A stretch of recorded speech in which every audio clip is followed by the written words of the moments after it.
Гісторыя пра пророка Іллю і ўдаву Сарэпты Сідонскай ввогуле ідэальны прыклад таго, як Бог дзейнічае ў жыцці чалавека.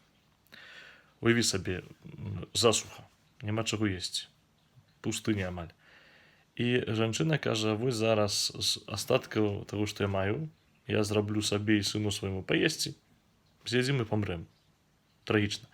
Пророк Ілля кажа: добра, але перш за ўсё зрабі таксама для мяне кавалак хлеба і дай мне трошкі вады, а пасля рабі, што хочаш. Бо ведае, што Бог праз вось гэты выбар дапамогі другому чалавеку пачне дзейнічаць у яе жыцці. І дзейнічаць вельмі так далікатна, ненавязліва. Самае цікавае тое, што пасля на штодзень заўсёды ў яе барылцы было трошкі там алівы, заставалася трошкі мукі, трошкі вады, каб яна на дзень магла зрабіць сабе паесці сабе, сыну і пророку Іллі.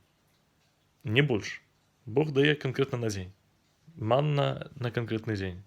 І ўдава таксама мела вось гэта пажывенне на канкрэтны дзень. Чаму так адбываецца?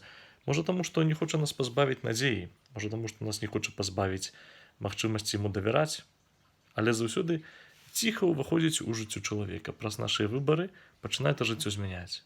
Незаўважны, здаецца, што это дробязь нейкая, здаецца, што некае адно здарэнне, адзін чалавек, а ўбачыш, што праз некалькі год вось гэтае здарэнне, гэтая размова, гэтае спатканне, яно прынесе вялікі плён.